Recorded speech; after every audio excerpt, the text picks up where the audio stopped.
This week on NintenDomain, we actually found some NES classics. And sorry we didn't get to you sooner, but couldn't get more than 20 inches away from it.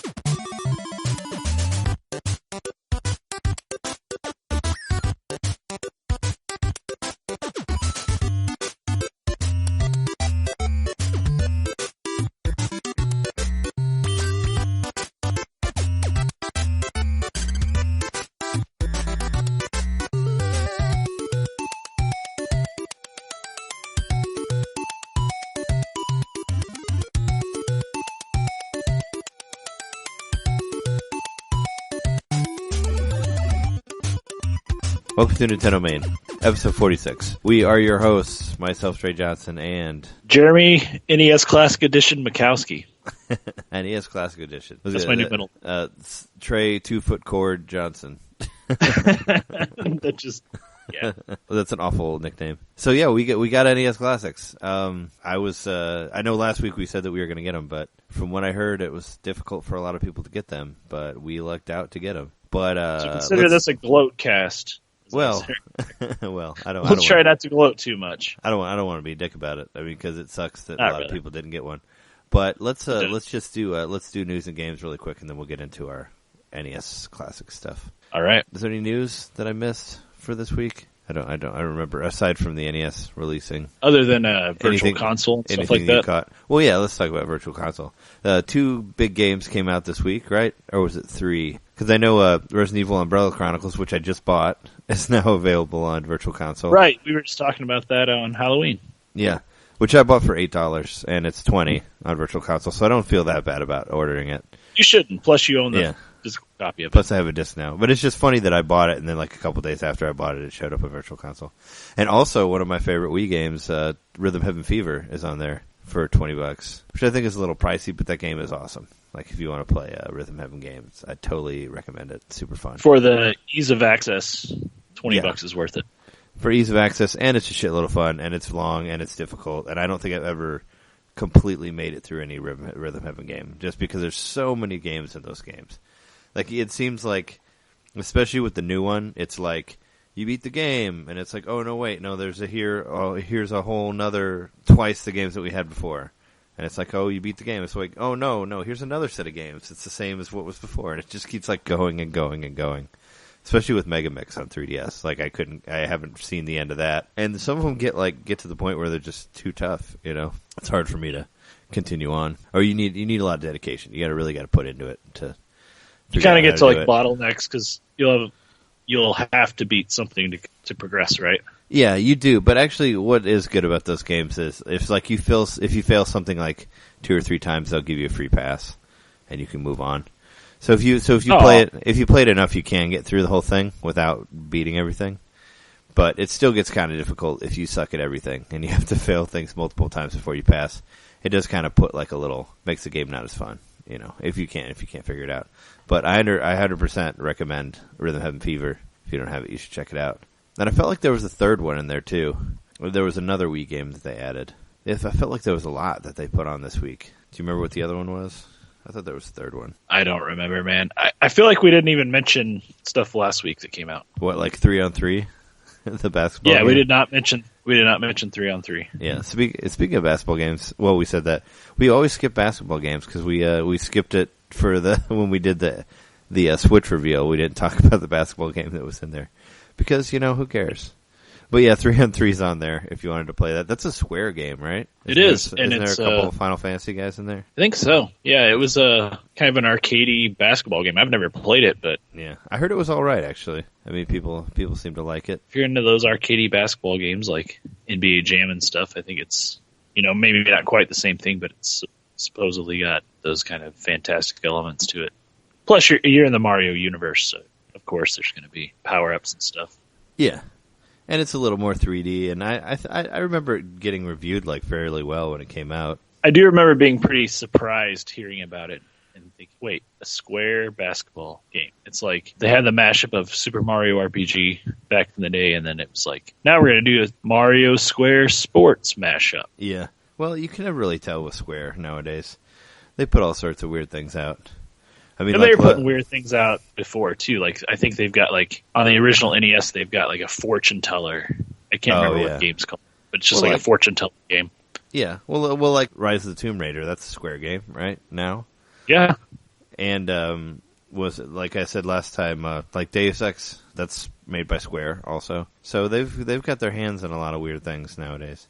Not that those games are weird, but it's just not what you would have expected from Square, like in '90s time or something, back when they were more RPG oriented.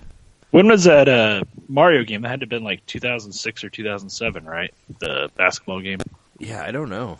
It was. I'm thinking that's about the time. It was like I thought it was like a midlife of the DS game, because the DS originally came out in 2004, and I thought it was a few years into the life of it that Mario Hoops 4x4 or whatever it's called came out. Yeah, I don't know. I felt like a 3-on-3 was kind of a later DS release. That's what it felt like. Like it was kind of towards the end, around the time when the 3DS launched, is what I thought. But I might be wrong. Yeah, I'd have to actually boot up my Wii U to find out what all came out. But yeah, mine's actually not plugged in because I brought it to because I took it to the WART radio thing, so people could play it. You got to talk about that at some point. Yeah. Oh, I guess it was only 2. Oh, there was Mega Man X3 came out in Super Nintendo for the 3DS. So there's finally a new Super Nintendo 3DS game. But yeah, it was I mean, it kind of like nobody really showed up. Like it was mostly just like a couple of my friends. So it wasn't as big as I hoped it to be. But I also kind of figured it was under the shadow of like the results of the election and all that. I figured that not everybody was really coming out because of that. Right, and also that in Chicago, right? Even in Chicago, just a couple of weeks before, you had that gigantic, like, all the Cubs stuff. Well, less than a couple of weeks. Yeah. I mean, all the Cubs shit going down, so, like, people are kind of just, like, burnt out on everything, I think. Yeah. I mean, I got maybe 6 or 7 of my friends to come out. And the couple people that were already there, I got them to stick around and hang out and play Smash Brothers for a while. So that was cool. Like guys that I didn't know, and they liked the music and all that. So you were rocking out music the whole time? Yeah, I played music, and I hooked up my Wii U to. There's a projector there, so I hooked up the Wii U and projected Smash Brothers on the wall, and it was really big. And we played Smash Brothers, and there were like 3 guys. They were just there by themselves, and I got them into it, and they liked it, and they were playing Smash Brothers. So I got a couple guys to be into it, and they were like, they're like, oh, we should do this every week, and I'm like, well, that's up to the owners, but I was hoping to try. Mention that to the owner. Yeah, I was trying, but I was like, I felt like something like that. It's kind of needs to be something that's this like every week to kind of like catch on. Needs to kind of go for a while for people to hear about it. But I mentioned to people who were in the restaurant just there to eat, and they're like, yeah, that's cool. I can't do it tonight, but I do it another time. Like seems that people were for it. So I don't know, but yeah, it was. I honestly after all of the turmoil of the state of our country and all that. It was kind of like I didn't expect anybody to come out because everybody was pretty upset about it. Which I don't want to get super political on our podcast. Our podcast is about nice things, things that make us feel better. But it's not. I don't want to bump. It's any surprise to any listener that Chicago was a site of a lot of protesting. Yeah, I actually did protest on Wednesday, so I was right in the middle of the protesting. Which was nice. So people didn't want to take time out to play video games. They wanted to protest a little bit more, or they wanted to just hide their head in their pillow and forget about things. I mean, that's basically what I was doing on Wednesday, was hiding my head in my pillow, and it was too depressing, so I went to a protest to make myself feel better. And it worked, I went there, and there was a lot of people there. And I mean, Chicago's such a blue area that it's like, it felt like kind of we were protesting in a bubble because everybody's like, yeah, we're with you. It sucks, I didn't really see anybody being like, oh, they're being shitty, everybody. And we were like walking down the street, like in the middle of the street, like walking by cars and like, shaking hands with people in their cars, and they were like honking their horns and like standing on the cars and like, yelling at us like in a good way, cheering us on and all that. So, like, nobody seemed pissed off at all that we were stopping traffic to say fuck Trump and all that. So, it was a good recovery, I guess, from the results and all that, even though it's still. I'm sure it was cathartic, and I'm sure that seeing all those faces of people that didn't feel this, or rather that felt the same way you did, was a little helpful, too. Yeah. No, and it helped to see that so many people came out, and there was, like, a lot of people there, and we walked around. I felt like we covered most of downtown. Like, we walked so much. Like, my body was killing me afterwards, but yeah. I saw some of it all over the place. Live streamed on Facebook, and it was crazy seeing like where I had just been a month before. Yeah, because I was there. I was at the Chicago Theater for a concert, and like the live video I was watching, they walk right by the Chicago Theater on their way down to the Trump Tower. Oh yeah, yeah. We like started the Trump Tower and then worked around, and then came back to it, and then worked around again, and we kept going in circles. But we walked like down Lakeshore Drive with that, was pretty awesome. Like walked in the middle of the street of Lakeshore Drive, you know, and all the cars were stopped, and we walked like right into traffic, and nobody was trying to hit us or anything like that. And, you know, everybody seemed to be. Was Lakeshore Drive what 55 turns into? Yeah, Lakeshore Drive's like that main drag that goes like right next to the lake. 40. It's like it's really pretty to drive through. But yeah, 55 becomes Lakeshore Drive. But yeah, enough of the politics stuff. But back to the game. But yeah, that's what I did. Yeah, as far I guess the other release must have been from the week before. I just looked at an eShop thing. Because as it says, it was just Rhythm Heaven Fever and Resident Evil. So I thought there was something that I'd missed, and maybe that was the 3-on-3. Remember a couple of predictions we made in our last podcast? I'm just going to mention one of them that came true. Is that there was a new president elected. So you should listen to us because we know what's happening in the world. Yeah.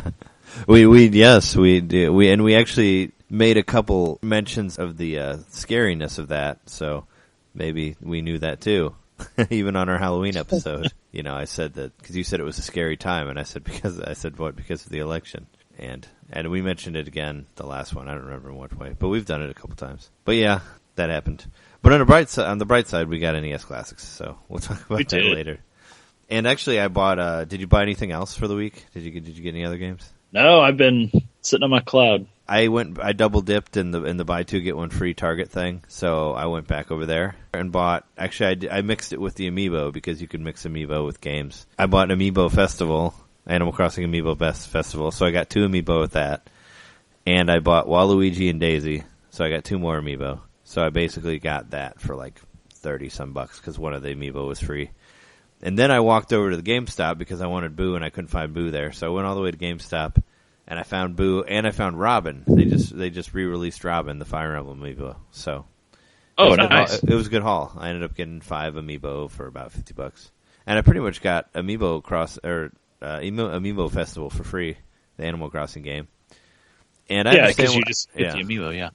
And I played it for a while. I understand why people are dogging on it. The most annoying thing about it. Well, I mean, I don't think it's necessarily a bad game, but the most annoying thing about it is like not everything's available at the beginning, so you have to play this like kind of tedious board game multiple times before you can unlock like one other game. It's like really annoying. But once you get that survival game, like survival game is cool. Like that's kind of how I got it. Well, the reason I got it was for the Desert Island game, which is available on Animal Crossing now on 3DS. I don't know if you unlocked that yet on the update. Well, speaking of survival, I'm a dummy because I did forget that I did buy another game. I bought Minecraft. Oh yeah, you bought Minecraft, and we played around with it a little bit online. Another game since the last cast, and I just I found Minecraft rather than go through the buy two get one, which was very appealing, but I didn't get. I don't know. I just didn't do it. I found a used copy on eBay for $22 with shipping, I think. So for me, that was worth it because I saved $8 just downloading it, and I have a physical copy of it. Yeah, I mean it's 30. Yeah, I think it's 30 new.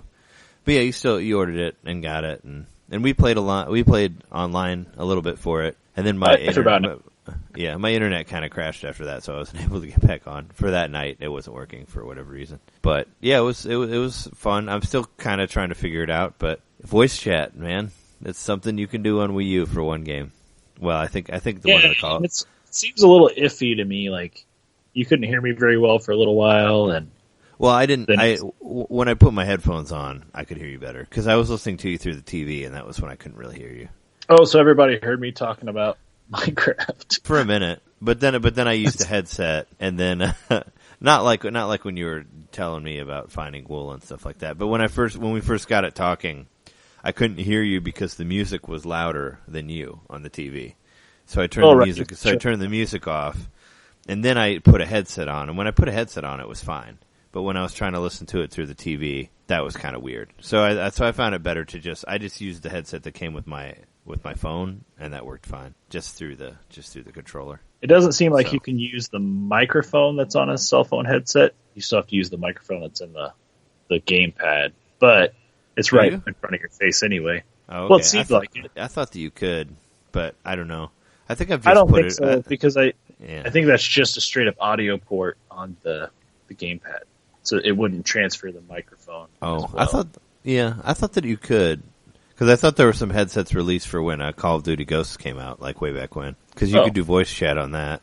I had no idea. Yeah, and I heard that there was some way that you could plug right into it and do it through. And I thought I read somewhere that you could actually use the Apple ones, the ones that have the mic and the earphone. So I figured that it worked.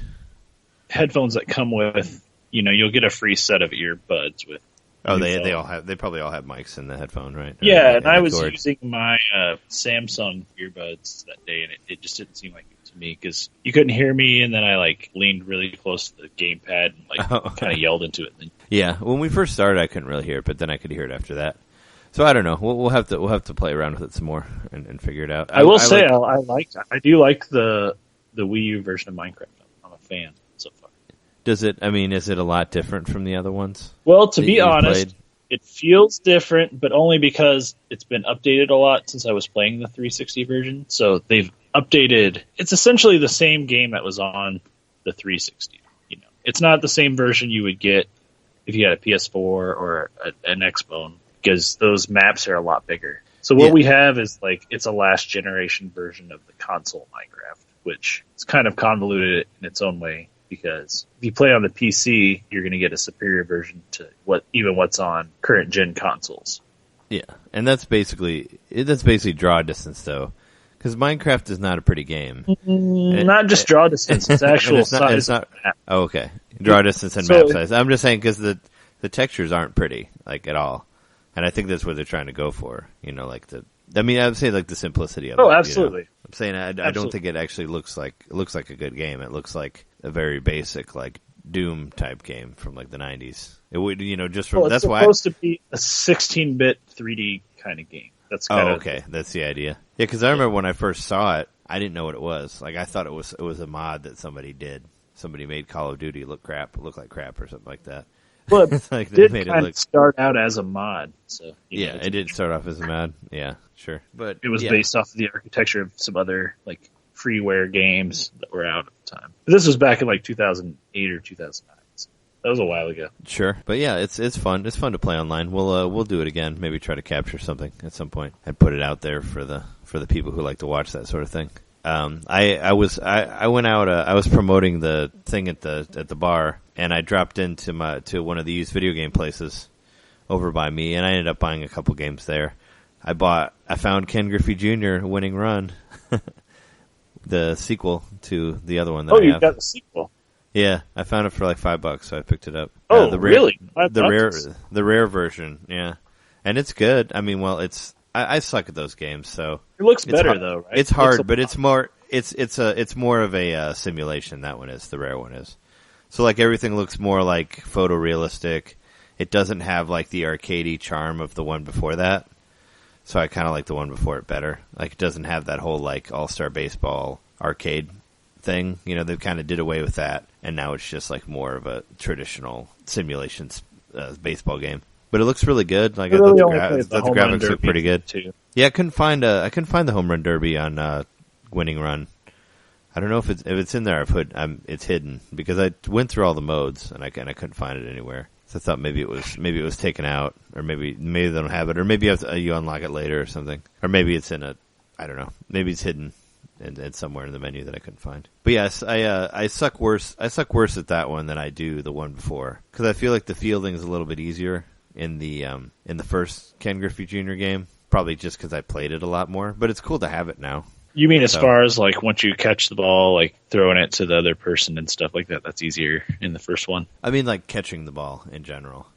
I feel like it's easier for me to get under the ball, in the field, to get people out, because I had a hard time catching the ball in the outfield in the other one. Throwing it works the same. You still hit B and put a direction, and it still will throw to whatever base you.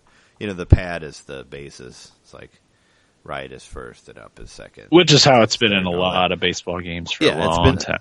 Yeah, I think it's been like that in every baseball game since the beginning of time, or since the beginning of baseball games. But I don't know, like I feel like because when you hit the ball in the first Ken Griffey Jr., it basically shows your character as a dot on the field, and it shows where the ball's going to land, and you try to line yourself up with that dot. And I don't know. I felt in the new one I couldn't really see the dot where the ball was going to land, or it went too quick or something. But I could never catch anything in the outfield, so it made the game a lot harder for me. Because it's hard already to get outs against the computer, and it was hard for me to hit anything. There was like an inning where I could not get 3 outs for the life of me. I think they scored like 20 times on me, like while I was trying to fucking strike out. It's just ridiculous. But yeah, it was one of those things that I just wanted to play it, and it was $5, so I picked it up. But good call, man, because we talked about it for a while.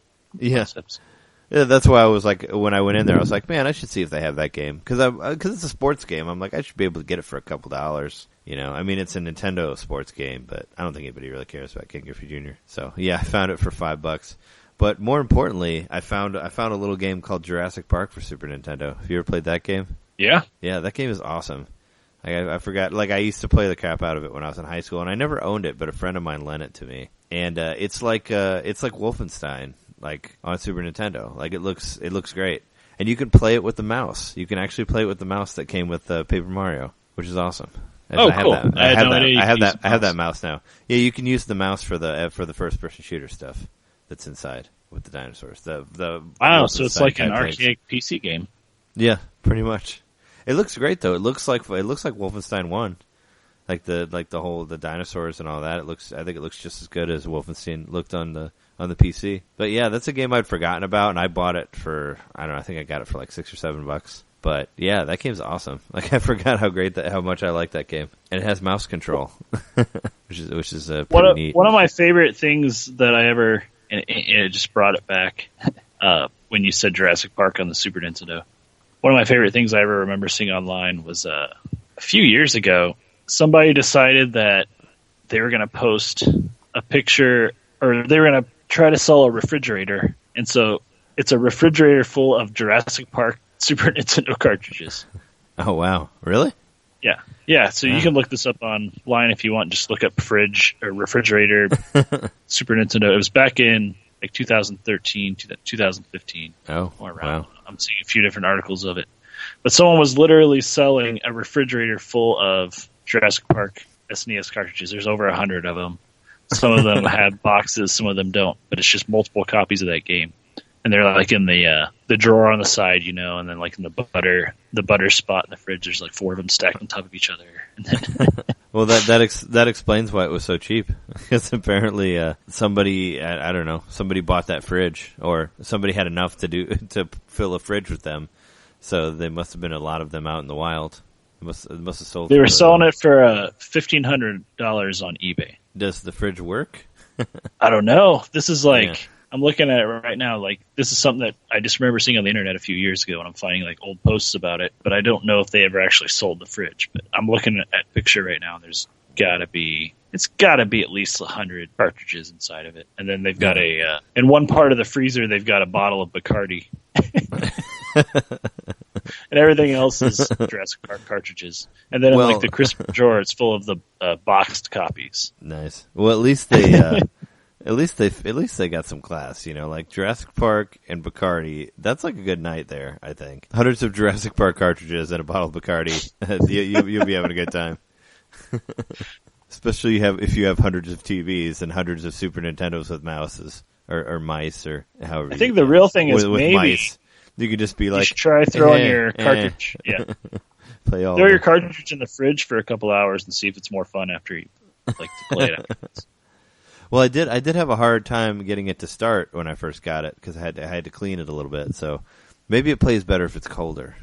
Maybe I should try taking the temperature down on the cart, and then maybe it'll boot easier. But I guess for a while I had to scrub the connectors for a little bit before I got it to work. But it works like a charm now. I guess for a while, like there were only a couple of copies, and no one could find any. And then they managed to find one that was preserved in amber, and they took some of the DNA from the cartridge and made a bunch of clones of it. I thought you were going to say that you couldn't find any of them because some fucker bought like 1,500 of them and stuck them in a fridge. Now that I'm looking at the Bacardi, it's not Bacardi Silver, it's Bacardi Amber. Ah. Yeah, Bacardi Amber. I wonder, after you saying that fridge thing, there's got to be somebody that like took a Jurassic Park Super Nintendo cartridge and ambered it just for whatever That'd reason. be a swell paperweight. Yeah, they could make it amber. That fridge thing is pretty ridiculous. But aside from that, I hope that wasn't a joke on the game, that they didn't like the game, because I thought the game's pretty awesome for the time. I think it had some pretty great graphics for Super Nintendo. I mean, it was it would have been the first or second year the Super Nintendo was around, but it came out in 91, right? Or 90. Oh. In the US. We talked about this before. Oh. But Jurassic Park came out. Jurassic Park? No, the SNES. Oh, no, the NES came out. The SNES came out in 90, I thought. 90 or 91. Okay. We've talked about this a bunch of times. We should remember it. So Jurassic Park itself came out, a couple years into the lifespan of the SNES, so they would have had a huge install base, and it would have been probably a holiday release to coincide with the movie. So I'm sure there's a ton of these. Oh, I think a lot of people bought it, so I think it sold. See really another well. picture online of a guy in a bathtub full of Jurassic Park cartridges. All right, I guess there's a lot of Jurassic Park cartridges in the world. Well, I have one now, so that's cool. I'm excited about it, but I didn't know that that there was so much abundance that people were like taking baths in it and all that. I mean, I was in high school. I thought it was like, I mean, I would guess that it was probably like, that it would have come out in like 94 or 95 is what I would guess. But maybe that might be too late for the Jurassic Park game. Because I remember playing it. You might be thinking of Lost World. Oh, I never played that game. Oh. But I was saying, I was saying this is when I played the game. It probably came out before that, but that was when I played it. Because when did Jurassic Park come out? Was it 93? The movie came out, I thought the movie came out in 92. Oh. I mean, when did the game come out? That's what you're asking. Yeah. No, I'm asking when the movie came out, because I don't know either. Yeah, no, the movie was 93. Oh, okay. But as far as that's what it says on the old MDB. As far as the game, that's probably, I mean, did it come out in the same game? Oh, I don't know. I tried to look it up and it gave me the Telltale version. Bah, not that one. Anyway, do you remember? It was developed by Ocean Software and released in 93. Okay. I don't think I played it till later because I didn't have it, but a friend of mine had it and I played his copy of it and I really liked it. And I felt like it was like kind of towards the end of the Super Nintendo when I played it, but regardless, it was a cool game. It had some really neat first-person shooter stuff in it. The only major bummer about it is you have to play the whole game in one sitting. There's no save system in it, and it's a pretty big game. That's my main complaint. Oh, so you have to do it in one sitting, or you have to like leave your console on. Yeah, there's no save system to it, so you have to play the whole thing in one sitting, and it's not that short of a game, which kind of sucks. But I'd like to. That's on my list of a game that I'd like to beat because I never beat it all the way. Like I think I don't know. I remember I would just play it. I could only get so far, so I'm gonna try to beat that whenever I get some time. That's on my list of old games. Oh, it's going on your list. Yeah, it's going on my list of games that I used to play that I never beat. So I'm gonna try to beat it. One more thing about Jurassic Park before we move on. Do you remember that there were two different versions of Jurassic Park for Genesis and Super Nintendo? Do you remember those commercials that they had in the 90s? I don't remember the commercials. I mean, that was a common thing back in the 90s. Well, there was a Sega commercial that was like, talking shit on the Super Nintendo version because in the Sega game you could play as the Tyrannosaurus Rex as a playable character. You could basically play the game as like Sam Neill's character, or you could play the game as the T-Rex, and that was their big thing. Which I was like, okay, that's cool, And then I played both versions. I'm like, no, the Super Nintendo one is way better, because of all the cool like first-person shooter stuff they put in there that looked awesome, which I don't think Sega could have handled or the Genesis could have handled at the time. I'm just thinking they would have had to have been made by. Oh yeah, so the one for Sega was made by Blue Sky. Yeah. So it was a different developer. I'm like, they couldn't have been like trashing their own game on a different console. Yeah. Well, I mean, if it was two different developers, kind of more like just like buy this version of Jurassic Park game that we made. Yeah. Well, it was just Sega being like, Sega being like, we do it, Nintendo don't, and all that. I saw there was some more. There's some new like discounts on the My Nintendo account. They've added a bunch of Metroid stuff. I don't know if you saw that. Oh no, I didn't see that. There's a bunch of percentages off of Metroid, so I went ahead and got Super Metroid for the 3DS to play in the pixel perfect mode, and it looks really pretty. So I did that because it was like 30% off, so I got it for like $5, something like that. So that was the last of my purchases for the week, I think. And I was planning on not purchasing anything because I was going to get the NES Classic, but sometimes you gotta buy some amiibo for free or pick up Jurassic Park when you find it at a used game store. Don't let the moment be wasted. Yeah.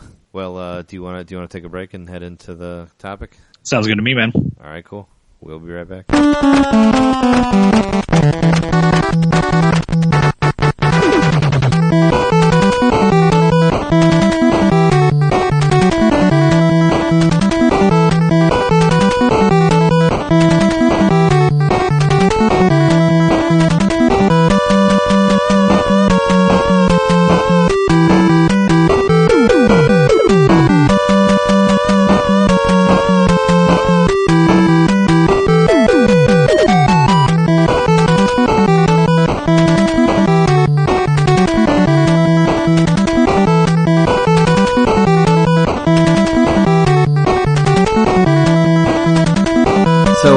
So we got lucky this week, and we actually found NES Classics, which is awesome. I was getting scared for a minute. Like I said before, I don't want to get into it. With the disappointment of the week, I was like, man, I hope I can at least get an NES Classic. If I can't get that either, then fuck. What happened? But we got one. It seems like your fears were justified, though, because I'm reading a lot of stuff online about how these things are hard to get a hold of right now. Oh, at least right now.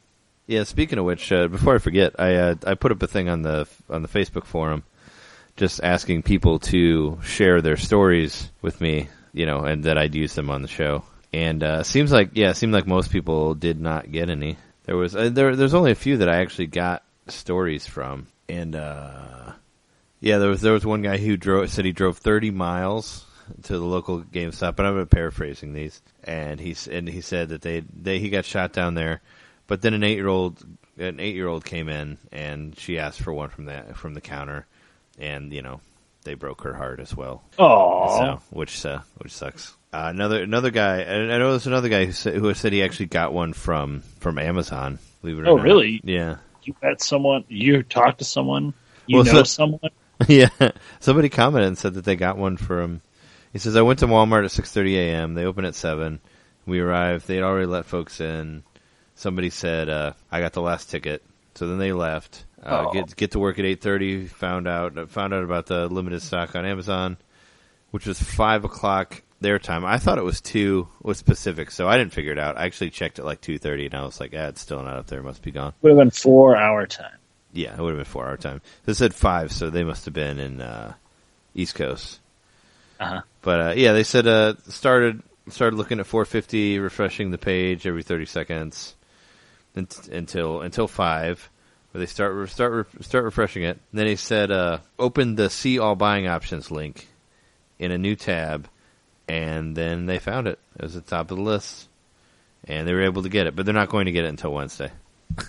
Wow, that was smart though. It's the downside, but that's how they made it through and actually got They were doing it on a PC. I tried the Amazon method because I'm greedy.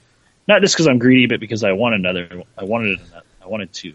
Yeah, I tried to get a second one also, just for the many times that I mentioned for Christmas presents. But my friend Kyle and myself both were, as of 3:58, we were refreshing the page like every 5 seconds on our phones. And there was definitely a point right at 4 o'clock when something changed because the page would not load as quickly, and then it wouldn't load at all, and it was giving us an error message like, "Oops, sorry, we've run into an error." Like I've never seen that.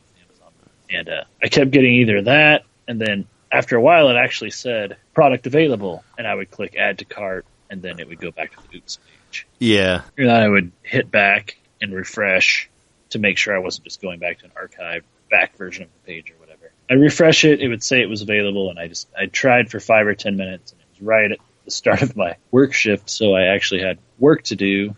Oh, yeah. And so my coworker is like, I understand you want this, but we kind of have to work. I'm like, yeah, I know we have to work. So after about 3 or 4 minutes, get back to work, which 3 or 4 minutes is a lifetime when you work line busy restaurant. I had to keep making food to feed the masses. So. Oh, sure. But by the time I checked it again, at 4:05, it was saying it was unavailable, that there were no stock. There was no stocks. Sure. Whatever hiccups were going on with Amazon's actual system and the huge influx of people trying to get to that page all at the same time, that all happened in the span of a few minutes, and then it was done. Oh, sure, yeah. Yeah, that guy that got it. I heard a rumor that they may have only had, a single-digit number, but knowing someone from the NVC page got one, maybe there was more. Just because the likelihood of 1 of 10 or whatever just happening to be one of those people is sure too slim. So they must have had more than... They must have had a decent amount, but anyone in the world could have been on the Amazon US page at that moment. Sure. It was Colin Durstein was the one who sent the story. I just thanks for commenting on the podcast. And thanks. And Titus Simpkins was the one who saw the heartbreak of the 8-year-old girl in GameStop.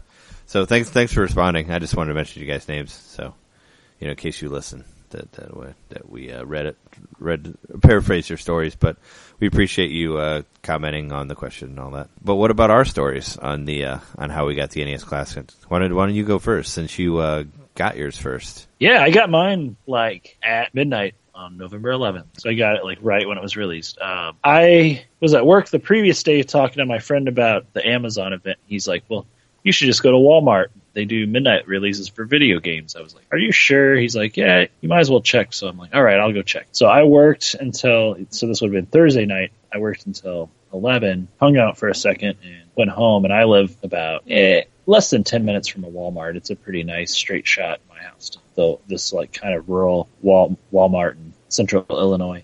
So I zoomed over there, and I went into the Walmart. There weren't a lot of cars parked, there. So I'm like, okay, this is a good sign. Either this is a good sign that there's not a lot of people here, or they're not selling it. But I needed to buy a couple of things anyways. I'm like, at least it won't be a wasted trip. I could buy some snacks or something. Sure. But so I go inside and I beeline straight to the electronics section. And I start looking around, and my thought was, first thought, go to where the Nintendo section is and see if there's empty space. So I was thinking they were going to have a lot of them, and they were going to have some kind of display that they were going to set up for them. And no matter what, I looked all over the place, and I couldn't even find an SKU. They had this end cap that was a Genesis retro consoles. Yeah, those came out too. I was like, are they going to reset this with the NES Classic, or are they going to share this end cap with that? I'm just trying to think like a retail person, even though that's not what I do. And so I just kind of wandered around awkwardly for 5 or 10 minutes before finally an employee walks by and he's like, hey, can I help you with anything? And I'm like, yeah, there's a new Nintendo thing coming out tomorrow. He's like, yep, the line's over there. I'm like, wait. And I realized there were 3 people sitting at the photo kiosk where you can print photos and stuff. Yeah. And he's like, that's where the line is. I'm like, okay. So there are just 3 people sitting there. So I walk over, and it was a guy and 2 girls, and the girls were kind of talking, and they were in really good spirits and kind of giggling and laughing. And I think they were just happy because they knew they were in line, and they knew there was a confirmation that there were consoles. So I walk up to them, and I'm talking to them, and they were really nice to me and stuff. And I chatted with them a little bit about the console. Come to find out, there were 6 copies. There were 6 consoles at that Walmart. They had been to a couple of other Walmarts, and each of those only had 3. So for some reason, this particular one had 6. Wow. So I was the 4th person in line out of 6 consoles, and the way it worked was that if we were the only 4 people, then we each got 1, and then would go back to the first person in line, and then they could buy 2, and then the second person could buy 2. You know what I mean? So, okay. So I was I realized at that moment they were not that happy to see me walk up the 4th person in line, because they were hoping they would each get 2. Because then they all get 2. Yeah. Well, but they were nice enough. They were nice, yeah. And so I stood there for a little while, and within 5 or this was about 11:45 at this point. So we had to wait about 15 minutes. This other guy walked up and he's like, "Is this the line? Which side's the line?" I'm like, "Behind me." Yeah. I'm not the first person in line, I'm the last person in line. Yeah. So he got behind me and I started talking with him, and he was actually a truck driver for Walmart, did deliveries for them and stuff. Oh, wow. And he had found out this was the one to go to because they were going to have 6 copies. I thought you were going to say that he was that he delivered the copies there. He's like, I drove. No, I don't think so. I drove them here, and they told me that if I stood in line, I'd get to buy one. He was getting ready to clock in and take a delivery somewhere. So he was there pre the beginning of his shift. Oh yeah. So anyway, he was the 5th person in line. So at that point, at that point, I'd already figured out the guy in the front of the line was like, "Oh shit! Please, sixth person don't show up. Please, sixth person don't show up." Yeah. So he was the one who was going to get the 2 copy. Yeah. Did he end up getting it? No. So so they came over.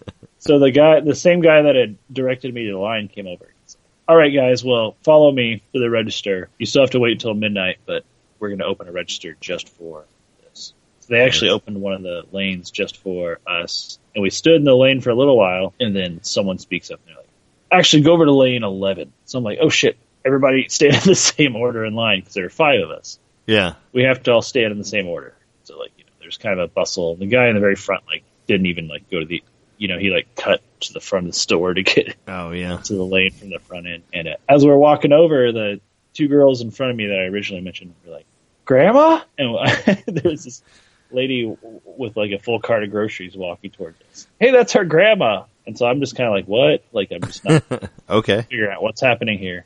Well, turns out it was actually their grandmother. I'm sure it was. Grandma? They just do that. They just do that to random old people. She had a huge handle of tequila in her cart. Nice. Like, "Grandma, why do you have all that tequila?" She's like, "Well, I have the day off tomorrow." I like tequila. Yeah. And they're like, "Did you really think that was our grandma?" And I was like, "I thought it might have been her nickname." They're like, "No, that's really our grandma." Blah blah blah. So yeah, they're like, "Grandma, you should get in line for Nintendo." And Grandma's like, "Nah, I don't really care about Nintendo." And they're like, "What's Nintendo?" And they were saying, "Oh, that system you should have had when we were kids." And then at that moment, a guy walked up. He's like, "Is this a Nintendo line?" That was the 6th guy. Yeah.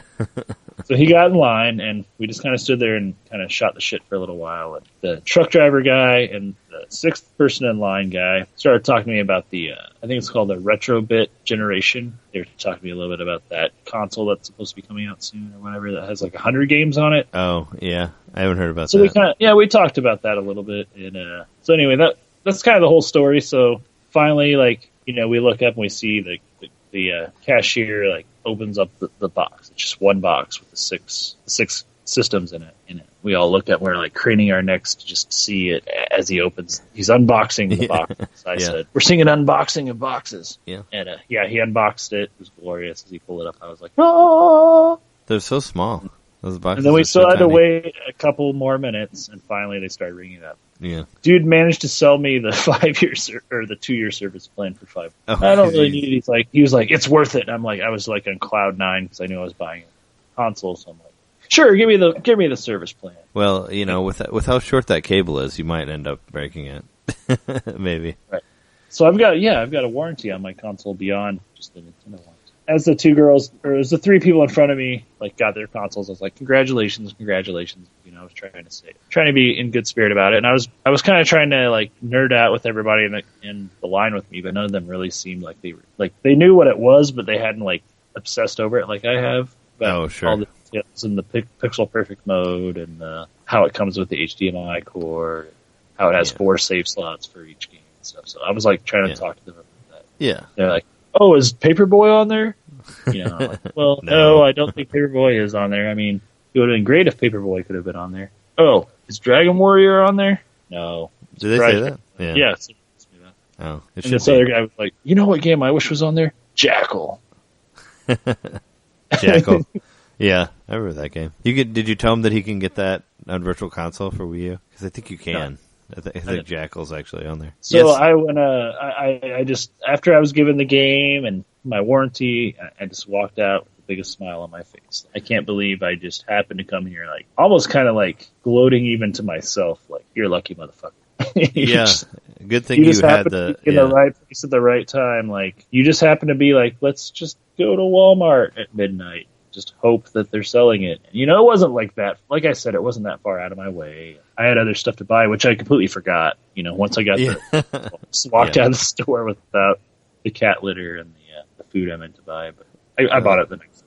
You can always go back in and get more. You didn't buy an HDMI extension when you got it? They also didn't have any of the controllers, so I wasn't able to get a second controller.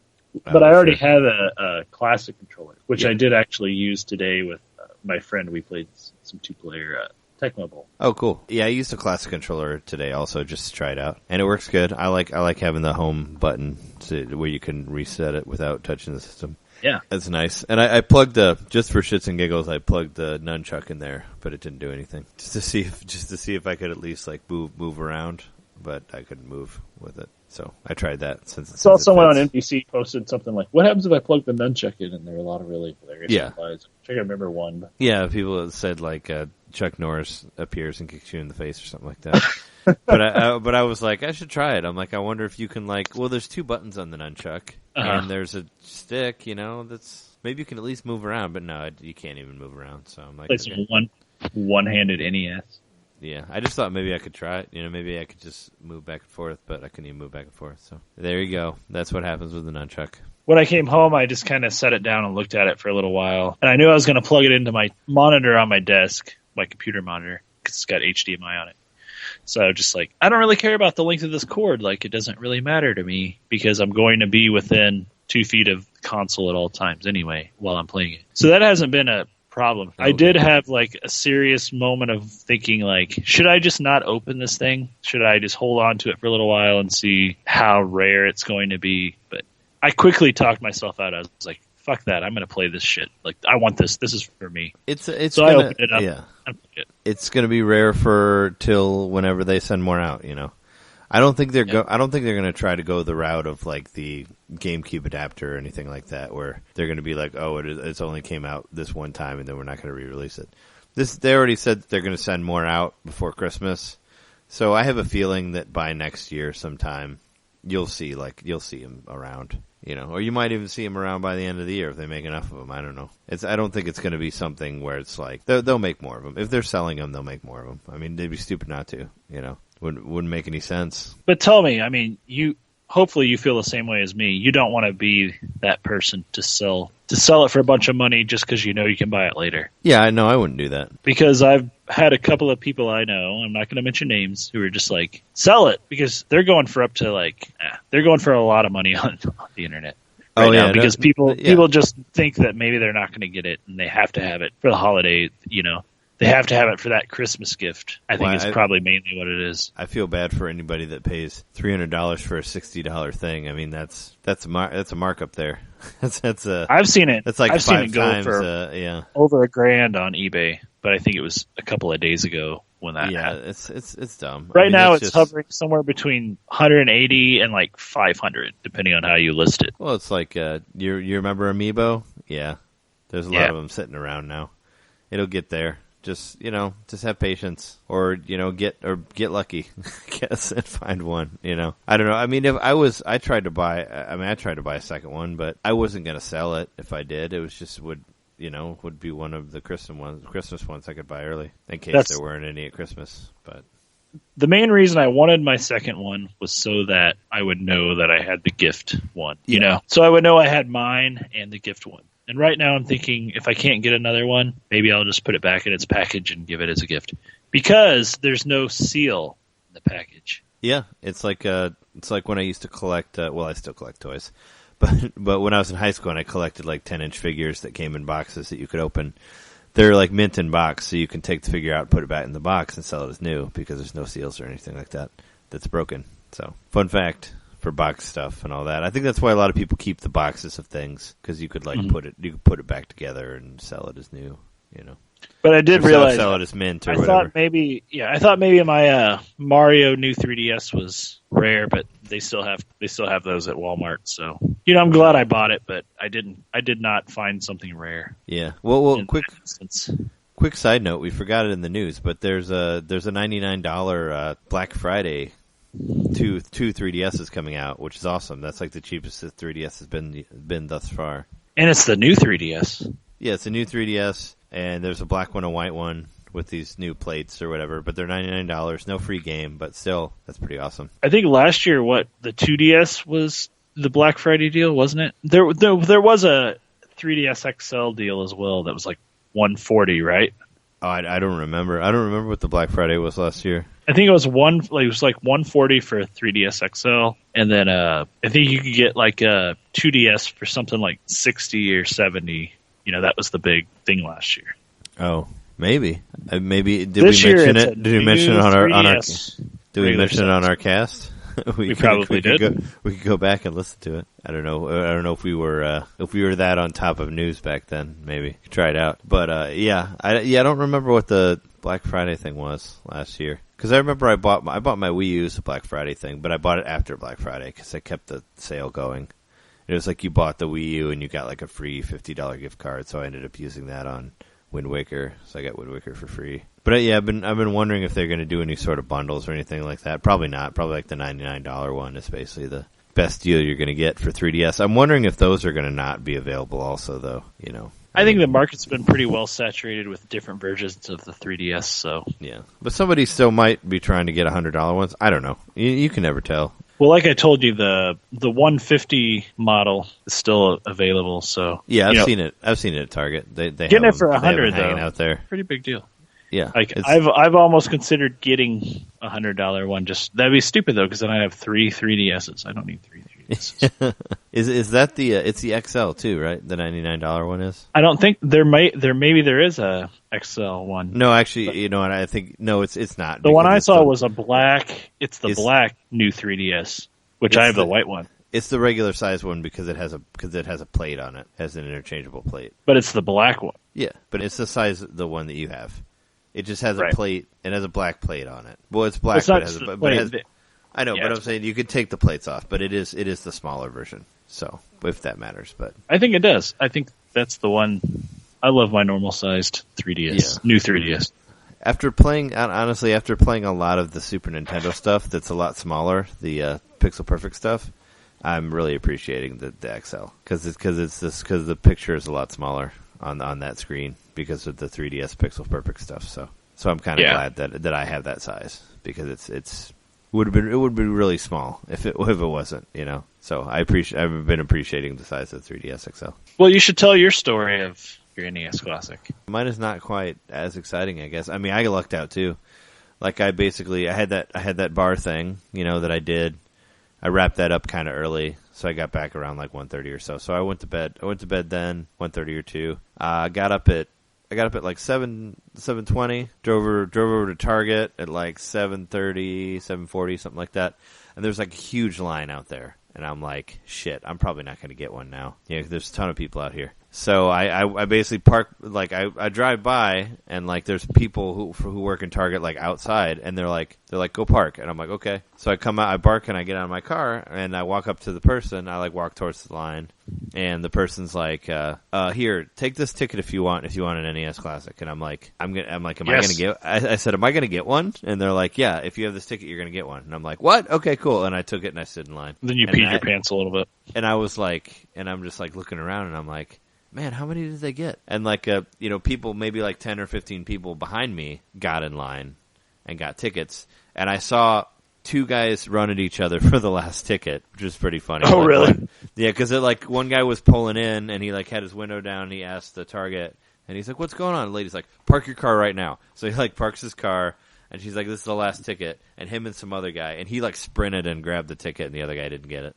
It's like it felt kind of bad for the other dude because he didn't. That sounds way more exciting than what I saw. But it was like it was one of those things where it's like, this is the last ticket. It's like, what? And they just like one dude ran at it and grabbed it, and then we all kind of waited in line for a while, and then they snaked us through the store, and we had they had little bags. They had like you had them in paper bags that they just handed them to you, and you paid for it, and that's how you did it. And I asked them, like, how many did you get? And they said they got 75 of them. That's like the most I've heard that anybody's had, so far from what I've read online. That seems like a lot. Like, I feel like 10 was even a lot. Like, I called that resale shop, I called the exchange Thursday night and asked them how many they were getting, and they were getting 2. I was like, oh god. So I thought that maybe Target wasn't getting any either, but thankfully I lucked out and they were getting a ton of them, and yeah, the people behind me got them too, for the most part, so. Even though it was a huge line, I still got it. And it was funny seeing that one guy run at it. But yeah, I went through, actually another thing, which I corrected him, Target. But one of the salesmen was telling people false information. He was telling everybody that you could use the Pro controller with it. Cause I didn't see any extra controllers. They said that when we were in the line. They're like, we got a couple extra controllers. If you have a ticket, you're probably not going to get an extra controller. They're like, we only got a few of those, but we got a bunch of the NES classics, so that's cool. And this guy was like, because people would be like, can I get another controller? And they're like, no. And he's like, but the Pro controller works. And then when I got through the line, I'm like, it's the classic controller, it's not the Pro controller. And he's like, are you sure? And I'm like, yeah, you need a plug. You have to plug it in. There's no plug for the Pro controller. He's like, are you sure? I'm pretty sure it was Pro. I was like, dude, you gotta have if it has a plug to go into a Wiimote, then it works. So, I'll tell you who's not a pro, that guy. I couldn't seem to convince him that the Pro does not work for the system, but I bought the system there, and then I went and bought a 10-foot HDMI cable and like a coupler, like a thing where I can plug it into another cable to make it even longer. So I went and got an extension, and I plugged it into the TV in my room and laid in bed and played it for a while after I got it, because I had a shoot to go to it was supposed to be, I had a call time at 1:00, but then that call time got pushed to 7, so I was able to get up early. And it was supposed to be kind of a late night shoot, so I was able to like go get the NES Classic and then go back to bed and then get up and go to work. So that was really cool. Like, I got the Classic, I played a couple games, I took a nap and got up at like 1:30 and then played some more and then went to work. So it worked out really well for me because I had some time to play with it, and I played with it after I got back from work today. I took a nap, but I played it for like 3 or 4 hours today also, and I've been playing it. I've been moving it. It's kind of become its own unit. It's like the NES with the 10-foot cable wrapped around it and like the little USB thing that I just plug into what USB plug I have, because I have a lot of them scattered around the house. So like I either plug it into the one by the couch, but one in the living room by the TV and the couch and all that, or I'll plug it in by my room. But yeah, I've been doing it that way because you've used different micro USB things to power it. Well, we have a lot of micro USB chargers around the apartment. So I was curious if you can kind of just plug it into whatever, because Jess has them set up for her phone to charge like by the couch and like by the bed and all that, so that you can just kind of like grab one. And there's also, we have plugs with USB slots in them already in like pretty much all of our outlets like around. So you just plug it, you just grab a cord and plug it in. We have a bunch of those mini USB chargers, so it's pretty easy to just power it wherever you want. I was curious. You want to power it. I've only used the proprietary power brick or whatever you want to call it that came with it, because I learned from because I have a Pi 3, and I have a Pi 3 which is powered by micro USB also, but it doesn't work with all the bricks that you plug into the actual outlet. Oh yeah, like it requires a certain like amperage, milliamps or megahertz. I don't know. Yeah, sometimes that revealing is the I don't know case. much about it, but I had to actually buy like something that was made for the Raspberry Pi 3. Like I'd actually get on Amazon, find a power brick to plug the micro USB cord into. Yeah. And then, so I was curious about the NES Classic, which you've just answered that question for me. It's not just like use that. Any cell phone charger to make it work. Well, I actually haven't used the brick that came with it. I've just been using the cord with whatever USB I already had plugged in. So I don't. Yeah, it's obviously you don't need to do that. But one thing I didn't know, which I guess I should have. The thing it already has a automatic shutoff turned on it. So we dealt with that. Like Conan was playing it. He played through Mega Man 2 on it, and it auto shut down while he was playing. It turned off on him. Wait, while he was playing? Yeah, because it'll automatically do it like after like 2 hours or whatever. Oh, okay. Because I saw it automatically shut down on me a little bit ago, but I thought it was because I was just letting the demo mode run while I was doing some other stuff, and after like 30 minutes or so, it shut down. But I had been playing it for a while before that. Yeah, I turned it off after that, but it was like one of those things where we thought it was like a fluke. We were like, "Oh, what the hell was that?" Like the thing just got turned off, like it just went off. Did he save state at all? Yeah, no, he reset and saved, and after he saved, it shut off. It automatically shut off before he rebooted the game. That's the way it worked. And we were like, what the fuck? But all the saves were still on there. Like, we restarted and everything was still there. It was just a weird, like, what happened? Then I realized, like, I'm like, oh, the automatic shut off. That's what happened. It just turned itself off. But So are there multiple save states on the emulators on the 3DS? Just one. There's only one. That's what I thought. So this is the first time we've had multiple save states for each game. Which I had a problem with that, actually. And it's totally, like, it's kind of convoluted how they have it set up. It is a little bit tough to figure out. But once you do, you can create control out of it. I figured it out now, but it's weird the way it works because, like, it's holding above the slots, and you want to, like, you move it over to whichever one you want. And if you push down, that doesn't work. If you push down, it goes to your old save. So if you push down and hit A on your old save, it will boot that one and get rid of the one that you just had. Yep. Which is fucking annoying. First time I was doing it, that happened. I played Star Tropics through the first 2 levels, and then I went and did that, and it erased my one, and I was back at the first level again. And I'm like, fuck. But what I didn't realize is that Star Tropics autosaves, I could have just started the game again without the.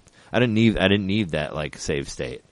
I could have just started the game like I normally would, and I would have still been there, because the game autosaves. I completely forgot about that. It autosaves on its own. But anyway, I went back to the first level and and went through there and got through the second level and all that. But yeah, it was weird. I think I told you. Can I mention my ritual? Sure. How I do it. So there's 4 save slots. So what I'll do is I will always leave at least one empty. So I'm playing one game right now. I'm playing Zelda 2. That's the one I'm like kind of focused on right now. And I've never beat that game before, so I think this might be my chance to finally beat it. Because I've even played it on emulators and stuff. Still with save states, still managed to like save at the wrong time and fuck myself over and kind of get frustrated, not want to play anymore, even get pretty far into the game. But with the 4 save states, what I really love about it is it just tells you the amount of time you've played the game, your save state. So you know what your oldest save state is.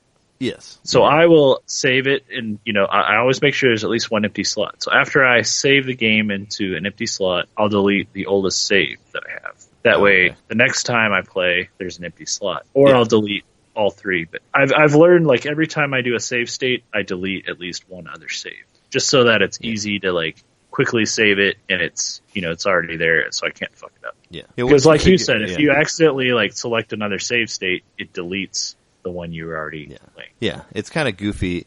Like, that part's goofy about it because it's like, there's no, like, overwrite. You can't overwrite anything. You have to, like, take something and put it away, which makes it really weird that you can lock stuff. It's like, if you lock it, it's just so you can't delete it, right? You have to unlock it to delete it. That's basically how that works. Yeah, so you just can't hit the select button and move it around, or... Yeah. Because I thought the idea of locking it was so that you couldn't accidentally override it with another thing, but then I found out that you can't actually override anything. Yeah, which is weird. I don't know, the whole system of it took a bit for me to figure out, because it's weird, like how you hit reset and then you save it, and then you have to like boot from what you just saved. Like if you try to go back into the game, it'll take you right back to the beginning of the game. So it's like some weird stuff in there that you kind of just got to bear with and just figure it out. It's a little, it's definitely not like the smoothest way to do that. And versus like if you played computer emulator stuff, it's a lot easier. You can set save states to like the F keys, right? Well, like I have one of the Hori. Actually, I didn't mention this last episode, but I should have. When we were talking about all the video game controllers that we have, I think I actually have 10 GameCube controllers because I didn't count my 2 Japanese Super Nintendo GameCube controllers that I have. But I use those. I use those to play emulation games on my computer, and I would just use the L and R buttons for like save state and for like save and load. So then I could just like do it like right on the fly. Like if I'm on a boss, like I'll just like die, load, and then just keep coming back until I beat the boss. Right, like you don't have to like actually wade through an interface to reload it. Yeah, and it makes it a lot easier to get through stuff. But that I understand. They wanted to have the same controller, whatever. It's just a little, I don't know, the whole saving system was a little goofy for me. I figured it out now, but it took me a while to get it going. The whole system, the whole interface, not the smoothest thing at all. The whole interface of the console is based around the original NES controller, which comes with it. So yeah, because select is used for other reasons in different games, and start and like holding down multiple buttons like can do different things in different games. Like they couldn't do like hold down start and select, which is the way a lot of emulators work. Like the Raspberry Pi emulator that I have, you do hold down start and select on the USB controller, and that brings up the save statement. Yeah. So there's nothing like that in this, like because the the default controls for each game are so different that you can't have a universal code to like you can't have a universal button press to bring up the save statement unless you use a classic controller. Yeah, which I was messing around with that earlier today. I played a bunch of Metroid 1, which I still love that game. I played a bunch of that too. Metroid is a game that I've probably beat like 10 times, like in my lifetime. And it's like the only game that I was actually able to play when I was a kid, like of Nintendo made games. Because like Mario, like I never really had a copy of Legend of Zelda.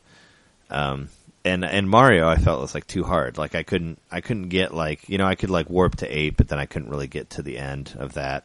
And then you get a game over and then you have to start over and stuff like that. And what I loved about Metroid was like Metroid you actually never really got a game over. Like you'd find something and then you die and then you get a passcode and then you could keep playing, as long as you wrote it down and remembered it or keep playing it. You wouldn't really lose anything for getting killed. So it actually encouraged exploration. So I was able to just, run around and die, but figure out that I get one thing and do another thing. And that was actually when I was able to beat when I was a kid. So that's kind of why I like loved it so much and I played it so much, was because of the forgiveness of it. Kind of like Dragon Warrior, where you can go somewhere and die, but then you come back and you have what you have, but then you can go and try it again. Like it's very much that same sort of thing where they don't penalize you for getting a game over. And that's what I love about playing that game. And I was just playing it again today. I played it for like 2 or 3 hours. Just going, which obviously I'm not going to get the cool ending now, but it's been a while since I played it. But just going around, like, checking the different sides and all that. And I just was thinking about how cool that was, that you were able to do that, where it doesn't actually penalize you for exploring. And that's part of what's so great about that game. Yeah, even though it has the password system, as long as you keep playing and you don't turn the game off, there is a infinite continue sort of thing going on, where you'll start out at what do they call them, like the different sectors or whatever you would call it. Well, yeah, and you'll start in the different parts of the game if you die there. But if you go and get a missile and then die after you got the missile, when you come back to life, you still have that missile. Which so you get all the upgrades and stuff. It's not like it continues. And well, this is before they had like the save rooms and all that. But I just like how forgivable it was at the time, and that's what made it more approachable for me as a kid. Like, who sucked at games when I was like in single digits. It made it an easier game for me to play, because I was able to. And I actually remember, I found Metroid in a bargain bin in Toys R Us, and like that's how I ended up getting it, was because it was super cheap. And that what started my, never-ending love for Samus and the Metroid series and all that, was just buying it on a whim because it was cheap and it looked cool. Yeah, there's just a little bit of a video game history in there of me and Metroid 1. And it looks gorgeous. Like the graphics look amazing. Like, so do you use the pixel perfect mode? I did at first, but I've just been using 4x3 because I think it looks great. Like I did the first playthrough, but 4x3 is like super bright and colorful, and I like the way it looks. I need to try it then. I've been sticking to I feel like it. It was probably best. Well, whenever you turn off the system, I think it automatic defaults to 4x3 because the first time I played it, I set it to pixel perfect. But then, I was playing it today. I was like, I should try 4x3, and I was just like, it's on 4x3. It just automatically goes back to it. So you may have been playing it and didn't even know. So I think it does it every time you reset, unless you have to set it separately for every game, which may be, I don't know. Whatever it is, there's no lie that this is the best looking classic NES games I've looked on an HD TV. For sure, yeah. They look great. They look like I remember them. Like you would describe like a flat screen CRT. Like that's kind of what you're getting with this. Yeah. Have you tried the scan lines? I hear they're a little bit too much. Fan. Yeah, I haven't tried it at all. I mean, it is very nostalgic. Like I played Dr. Mario with it for a little while. It felt like I was playing it, on a little TV. That was cool. But I also knew in my brain the whole time, I'm like, there's just these like you can make it look a lot better though on the screen that look shit. Yeah. Yeah, I've never done that. Like I have a lot of games that have that option in there. Like I know like a lot of the re-released Street Fighter arcade stuff that I had for PlayStation 3 had that option on there. But I never really saw the point of it. I mean, yeah, it's just a filter. It's like, yeah, I remember playing these games in arcades, but I always wanted them to look cleaner than they did, You want them to look like what you thought they looked like, when you played them. And I didn't remember them as being like all having lines and looking like crap, I remembered them as looking cool, so it's like, I don't know, I'd rather just play it cleaner. Like it's just weird to put a filter on it to make it look worse. I never really understood that. Or like where it like curves it, I guess, if you want that type. I think it's just a novelty. Yeah, it's like a novelty thing. It just never really worked for me. Like I never really found the appeal of it.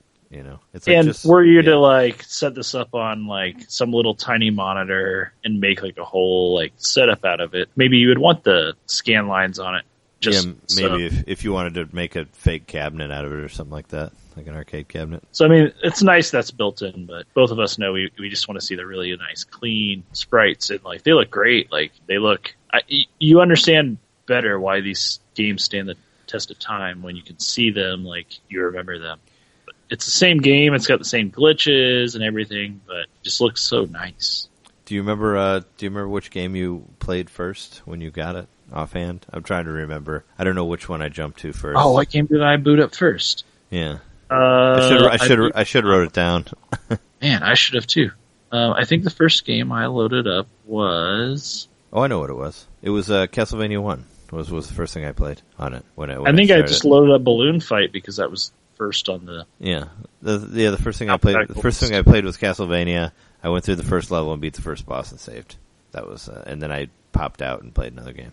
But yeah, it was cool. I will tell you on Mario 1, I'm using the 4 saves in a different way as like a greatest hits or like a DVD sort of thing, you know, like, so I've got a save set to different levels. Right. I've got a save set up right before, I can do the extra lives in 3-1. So like anytime I want to just like go hop on the turtle and get a bunch of extra lives, like just for fun, you know, so that's like one of the coolest parts of that game is that secret.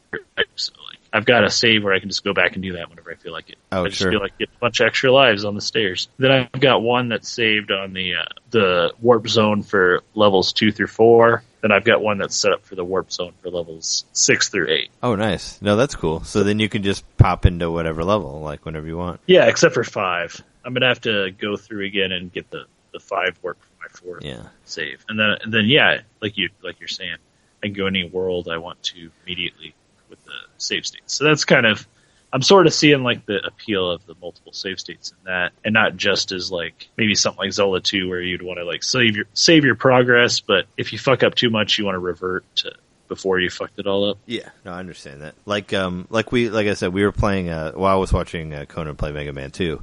And Mega Man 2 has a lot of stuff in it that can fuck you over. Like, if you're playing the game regularly, you can, like, totally, like, screw yourself over to where you can't go any farther. And the save state for that really, really helps. Because towards the end there, you need to have specific weapons for certain guys.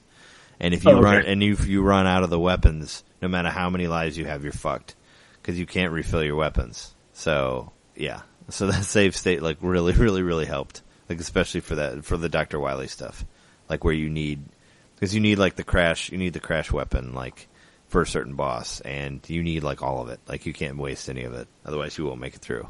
And same with, like, some of his other weapons, like with the 1, 2, 3 power-ups, you need them for certain stuff to jump from one thing to another. So, really helps on that game. But yeah, he made it through finally. Because I remember we tried to play through Mega Man 2 on the Wii when it was on Virtual Console, and same thing. Like we got messed up because we ran out of the crash, and you can't get it back. Like there's no way to get it back really. Like where you were at. Like there's no guys to kill to gain the powers back. So you're pretty much done. You're done there. You got to start over again, or you got to start back however many passwords if you have that. So it's really nice to have save state stuff on there for certain games. I love the save states, man. Like they not only are they great for, like you're saying, to get through the hard parts of games, but it's also like, I don't feel like playing this anymore. There might have been a part of you in the past where you're like, well, I have to keep playing because I don't want to lose my progress, but now you can just be like, no, I'm going to go play some Tecmo Bowl for a little while, because Tecmo Bowl's just a fun game to play, like, for a little while, like play a couple games on it. I'm not really good at the seasons on it yet. I'm sure the save states are going to come into play there, but yeah, I was just thinking, fun to play. It's fun to play like a game like that to just kind of like cleanse your palate if you're like getting frustrated with something else. Oh yeah, totally. And then you can just jump into something that's like quick. You could be like, oh, balloon fight for a minute, or I'll like bubble bobble or something. Mm-hmm. And then go to another thing. I was actually just thinking of Tecmo Bowl before you talked about Tecmo Bowl, because on the same subject of like save stating, like, cause when I got it, I basically like went through and like played like 10 minutes of like most of the games. And like Tecmo Bowl, I was like, I started Tecmo Bowl, I got a touchdown, I saved it, I went to the next game. It's basically what I did, Like I pretty much ran in the kickoff, which was awesome. Like the first time I played it, they kicked the ball to me. It was like I was the Bears against the Vikings. They kicked the ball to me, and I ran all the way into the touchdown from the kickoff. So yeah, I was told today that the Bears are the best team in the game.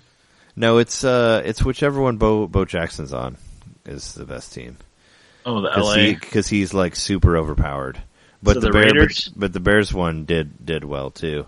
I don't know. Conan was playing as them. I think it's LA that the Bo Jackson's on. But you could run back and forth on the field with him. I don't use him because I don't really care. I always like to play as the Bears. But Tech Mobile is like the only football game that I can play that I fully understand because there's only 4 moves and there's like 2 buttons and I love it. It's fun. I know we mentioned it before. It's super fun. It's the only football game I can actually enjoy playing. Everything else just seems like too much. And I've tried to get into like newer ones. I couldn't do it. I will say I wanted more sports games because I wanted to play like Blades of Steel and Double Dribble and all those kind of games. Like, because I was playing with my friend Mike today and like he was kicking my ass and Tech Mobile. He's like, yeah, I might have played this game before, which he was the Bears and I was Indianapolis. Oh, okay. He was kicking my ass and the game over. I had 5 points and he had like 40 something. Oh yeah. Well, I mean, all my running plays, like he was ready to go. Like he totally had been playing. He played that game a lot back then. Sure. For me, I was like, man, I wish Double Dribble was on here because I could kick his ass in Double Dribble. Yeah. So we ended up playing Double Dragon 2 for a little while, and I lasted longer than him, so I felt a little better at that. The 2-player works great with the. You don't need to buy another controller unless you really want that NES controller. If you have a classic controller, it works great. The only problem with the classic controller, especially with the original classic controller, like the Super Nintendo one, you can only play it as second player if you want to play 2-player. Because the hook for the arm strap, the plastic hook covers the second controller pad if you put it in the first. Oh, okay. Because it goes, it comes out to the right. You won't be able to plug 2 controllers in like that. At least for the original one. I haven't tried. I have the Classic Controller Pro, which I bought. That's the one which I got for cheap. The black one that looks like a PlayStation controller. Does that one have the plastic thing on it too? The plastic hook for the armrest or for the wrist strap? I was being a nice host and I let him have the first player with the nice controller. I just plugged in mine as a second. Oh, okay. I haven't tried to play around with it. Yeah, because I noticed that today when I plugged in the Super Nintendo ones, which I really like those ones, the ones that are like just Super Nintendo controllers with analog sticks. They were the first run of classic controllers. And I plugged that in and I noticed that I was like, oh, I can't do this with 2 because it blocks the second side. I mean, you can take it apart, but... I'm pretty sure the plugs are the same on both. It's interesting to point that out. Yeah. But on the topic of Bears being the best team or whatever on Tech Mobile... when it was on Virtual Console on Wii, I played it with my friend Justin, and I played as the Bears, and he intercepted every single throw that I did. So, same sort of thing. He played it a shitload when he was a kid. Some people just know that game. Oh, he intercepted every... So don't get discouraged. If you're good enough, you can intercept everything.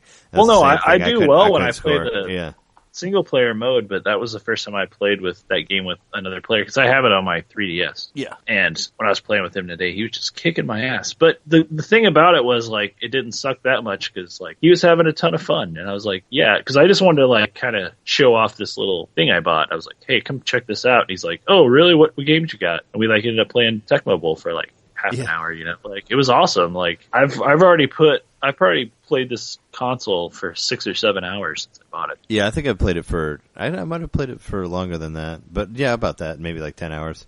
And Jess was playing Mario Brothers 2. She really likes Mario Brothers 2. Yeah, and that's the other thing. She's playing that game. I realized that I have not repurchased that game since the NES version. I own it on the NES, but I haven't really played it on the NES because I don't have a good NES. I just have a Famiclone. Oh, yeah. Which the picture's really bad on it. But I was playing 2 on this, and I'm like, man, I did play this game a lot, when I was a kid. Sure. Yeah, I played the shit out of Mario 2 when I was a kid. I just never really got back into it until now, and now I'm like, well, this game's actually pretty fun. And I was remembering where the secrets were, and I was getting that tension in my gut whenever I'd have to carry a key with that thing chasing me. And oh yeah, the mask. Those masks are always freaky. It chase you out of the vases. And the snippets and the Shy Guys, they look great.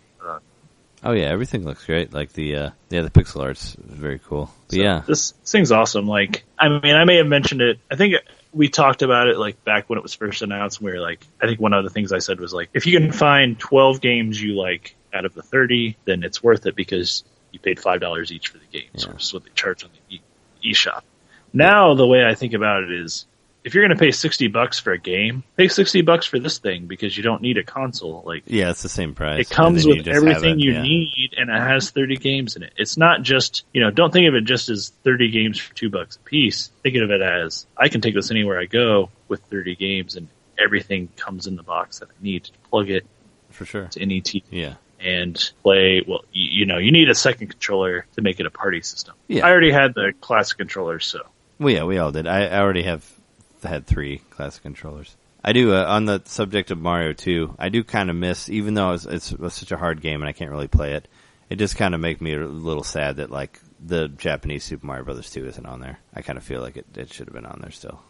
I mean, I guess it's like not really a crowd pleaser for what they're going for, but I felt like it was never an NES release. It didn't come out in the US until Super Nintendo. Well, yeah, but there was a version of it that you could buy on Wii. They did an import of it, and it would be cool if they put that on there. If they put the import on there. I mean, I felt like it was like the Mario package was incomplete. I mean, really, like, scrap Mario Brothers. Come on, nobody plays that game. Like, really, like, I don't know. Like, I was gonna say, like, I haven't even booted that one up. Yeah, me either. Yeah. It's like for me, like, there's probably like 5 of them that I'm like probably not gonna play, and if I do, I'll play for like a second. Like Donkey Kong Jr. I mean, maybe Donkey Kong a little bit, but it's not even the same as the arcade, like, because they cut that one level out. There's no Pie Factory. Yeah, the Pie Factory level's gone. So, like, those 2 games, plus Mario Brothers and Ice Climbers, are games that I'll, like, never play on there, which, it's like, why? Like, especially Ice Climbers and Mario, because I think they have awful, awful controls. Like, it just doesn't feel right. Especially you Ice look Climber. At you can change the arrangement of the games to chronological. Oh, can you? I didn't know that. Yeah, and Excite Bike's the first game, and it's like, man, Excite Bike stood the test of time. Like, it's still a lot of fun. Yeah, Excite Bike's cool. Ice Climbers and Mario Brothers fall, like, later on. They're a few games down before they even show up, so it's like, these games were even kind of crappy at the time. Yeah, they did not stand the test of time at all, because I tried playing those on NES Remix, and I'm like, man, these controls are shot. Like, this does not work well at all. But, so I haven't touched those. I haven't touched Zelda 2. Yeah, that's something that maybe I'll try to play through. Zelda 2 is a lot of fun on this. Yeah. We should do this console was made to, like, get through Zelda 2. That's how I kind of feel. Oh, sure. I really want to be, there's a whole inspiration of it. Well, I just love it. I love it, and I remember way back in the day when we had the cartridge, and we had an old cartridge, and the battery was failing on it. It was just like a huge, like, what for to, like, get far into the game, and then it would just erase itself. Yeah. Where you don't have to worry about that anymore. Like, your own, idiocy can actually accidentally cause you to erase a file. But you have nothing to do yourself. And the interface, but you're not going to. It's not just going to erase itself. It's in flash memory. It's different. It's not saved on a battery. Yeah, that you have to replace if it goes out. Which is great, and hopefully it'll. As long as you don't like rub a bunch of magnets on it or something, it should be fine. But I've been playing the first Zelda. I've gotten through the first couple of castles on that. I've told you about saving the stuff on Mario 1. I'm set up on Mario 3 with a save state where I've got 2 whistles, so I can go straight to 8 if I feel like it. And I've gotten a bunch of extra lives. So I've got a beefed up character for that game if I want to finish it. So that's kind of been a fun thing too, going from game to game and just kind of like setting myself up to where I can go back to it and like power through it like a bunch of lives. Sure. And then Kid Icarus, I played Kid Icarus for a little while, and I'm going to finally beat that game, I think. I haven't touched that one just because I don't know. I couldn't get into it. I've tried to. I even got the 3D version on 3DS. The music is so good. It is, but I mean, it's like, I couldn't, I don't know. I just don't understand. The controls are really tight, dude. They're fine, but I mean, I don't get the way it works. Like, I don't understand. There's a lot of annoying enemies in it, and I don't really understand like what you're supposed to get or where you're supposed to go, and it's, I don't know, it's basically has the same engine as Metroid, and I'd rather play Metroid. It's kind of part of it, but I'll give it a try again. But I've given it a try so many times that it's like, ugh. Oh, I played speaking of ugh, I played Final Fantasy 1 for a while earlier. That was kind of fun. It took me a bit to figure out where the because I don't think I've ever played Final Fantasy 1 like on the NES straight up. I played the remake of it on Game Boy Advance, but I never played the original one, so I was having fun with that. It kind of sucks. One thing I learned that I dislike strongly is that you don't know what the items who the items are for in the shops. You don't. Yeah, they It's don't. terrible. But if you scan the one thing that's really cool, if you scan that thing with your phone and you get the manuals, you get like the 100-page manual that you could get for Final Fantasy 1 that came out like when it came out. It was like a walkthrough through the first part of the game, right? Yeah, it tells you like everything, and there's a chart there that shows you like what goes with what class. Because I scanned it just to see, but yeah, like the QR code that's on there, where if you go up to the top and you go to manuals, yeah, and there's a QR code. If you scan that, it'll basically have all of the manuals like alphabetized. But if you go to the Final Fantasy one, it's like the original manual that I think it's like 89 pages, something like that. It's all on there. So you can like totally read through like everything about the game, and it's pretty awesome. Like I looked through that and I was like, oh, okay, this is, yeah. So then it'll say like this goes to this person. Yeah, cause you can buy it and then it'll say like you can't equip it like after you get it, but it kind of explains to you. It says like what you should have from the beginning. It's like you should equip these guys with this out of the gate, and if you have these certain classes or whatever. But yeah, I was having fun with that. I have like I have a black mage, warrior, thief, and paladin, or whatever they're called. The black belt guys. They're oh, nice. Yeah, I've got a very similar party, except instead of a paladin, I've got a white mage. He's not called paladin. He's not called paladin. What do they call them? Monk. I think in Final Fantasy VI he was a monk. The guy, the karate guys that learn the moves. What's his face? So was one. The guy with the crazy hair with the spiky hair in Final Fantasy VI. Sabin. Is that his name? Oh yes, Sabin. Yeah, but yeah, this. Yeah, so I basically I've just been walking around leveling up, and everybody's been at like level 2, and I basically because I was in the castle.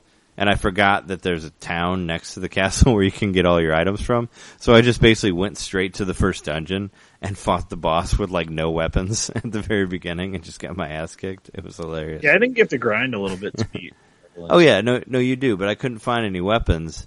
And I forgot that there was a town there next to that. There's a separate place that you go aside from the castle. So I just went straight to the first boss and tried to fight him with no weapons. Again, got my ass kicked. But it was just funny that I made it all the way there. And then I was just trying to punch him to death, and it just wasn't working. But yeah, it's super fun. Sorry for anybody who didn't get one, but there'll be more, or they're saying there'll be more in December. Nintendo's saying that they're going to try to make a lot more of them. So hopefully it'll be a thing that we can actually get and give to our loved ones and all that. Well, and I think so a lot of the demand is people trying to get a hold of one for Christmas, because everybody wants one of these things. Like, it's a great stocking stuffer. People I didn't even know cared about games want this thing. It's just like you said, it's a stocking stuffer. It's an expensive stocking stuffer, but it's a stocking stuffer. But it's like the price of a brand new game. Like, I spent $60 on Color Splash, the same amount I spent on this, and I'm like a lot happier with this than Color Splash. Like, so I guess it's not that expensive. Like when you consider what it offers. You have hours of enjoyment that you'll get out of it. And some of them that you will enjoy until the end of time. There's so many good games on there, so many like important games that revolutionized the video game industry. So it's important stuff to play, and it's a great way to give it to like a younger gamer, or like a cousin or like a nephew or whatever, and as a Christmas thing, and be like, here's history right here in a little box. Or even a great thing to just carry around with you if you want to like go visit your family and be like, hey, you guys want to play some games? And like you said, like play with your nephew, play with your little brother, play with your older sister, like just be like, hey, let's play some Tecmo Bowl, like just plug it in, like it's a thing to do, and like it's all set up and it looks great, it's fun, and I think when people see other people playing it, they want to play it. That's how I feel. Yeah, it's great. Yeah, I think that the downright like obsession of people wanting to get a hold of this thing is great, because that means there's going to be more of them. Not just more of this one, but there's going to be further, there's going to be another NES one with different games, or there's going to be a Super Nintendo, like we've said before. That's what I really hope for. I'm hoping for that Game Boy one. I want a little Game Boy one that you can put in your pocket that has like 30 original Game Boy games in it and is backlit. That would be awesome. Like I would be totally into that. Like Mario Land, like 1 through 3, and like Wario, like the Wario game, and like. I know they don't have Tetris anymore, but it would be so cool to like just be able to put like 30 Game Boy games in a little handheld Game Boy, like miniature one with a backlit screen would be what I would love to carry around, one that's like pocket size. But they definitely nailed the interface, and the little like I think that's an original song that's playing like as the like. It is, yeah. The menu screen, and it sounds great. It showcases all the different like sound effects the Super Nintendo would make, and a cohesive song, and like it's a catchy song, like just by itself. I love that song. Yeah. Like I've just let the song play instead of choosing a game, just being like, wow, this song's great. And then if you leave it alone, it does a little demos. Demo, yeah. And they'll show you like different options you can choose and stuff. So, if you gave this to someone and they didn't know what to do with it, you would say, just plug it in and watch it for a while. And I think that would be a legit thing to say to someone. Just watch it for a little while, and it'll totally show you like, oh, you can go and change the picture mode here, or you can go here and like play this game for a little while, like, and show demo modes of games like Mario 3 and stuff, where there wasn't originally like a demo version of Mario 3, like in the original NES, where you could see him play levels and stuff. Oh. No, it did a demo mode though, sort of. It would do like that animation, like when you left it going, of them like fighting over the leaf or whatever at the beginning. But it'll actually show like there's actually a little spot where it like plays through a level and stuff. Oh, okay. Oh, like what was it? Like Mystic Quest, where if you leave it going, it'll show you how to beat the beginning or something. It'll show you how to play through the first dungeon. Didn't it have some sort of demo in there that you mentioned? Yeah. Yes. No, when we did that podcast, I was just astounded by how long that demo was. It was like 30 minutes long. Yeah, totally. Well, we're like 2 hours, so I feel like we talked plenty about the NES Classic, and I'm sure we're going to continue to talk about it through episodes to come. But it sounds like we're both pretty happy with our purchases, aside with a little bit of foibles in the whole saving area and all that, but it's stuff you get in the short cords, which in the short cords doesn't really matter if you have a good setup. Yeah, I found a way around it. I mean, I say just buy an extension, just buy a HDMI extension, and you'll be fine. But yeah, I think that's good for this week. Is there anything else you want to say about the NES Classic? Seems like you have it set it up pretty well, where you can do other than I love it. Hits. Yeah, not really. Yeah, and we'll talk more into the games individually, because now we have them and we can play them and get into them. I'd like to do an episode about Zelda 2. I don't know if there's any information out there, but I'd love to know like what they were thinking in their design of that game, and like why they like deterred so much from what the first one was, and then why they never really went back to that either, I know. I guess you could say like the second movie is always like the one that's, if it's like you're looking at movies, they do that, where the second one's super weird, and then the third one goes back to the formula of the first one. Well, there's been that, like that for a little spoiler series. Yeah, a little spoiler is that Zelda 2 came out in Japan before the first Zelda came out here. So. Oh, okay, cool. Well, we'll talk about that. It was already that. happening in Japan long before we saw the Zelda universe. Oh, okay. Well, there's a little teaser for whenever we get to that. Might be next week, might be later. We'll see. Thanks for listening to us. It's a NintenDomain podcast. I'm sure I said that earlier. But you can listen to us on iTunes and whatever other podcast network you listen to. You can email us, nintendomain.podcast@gmail.com.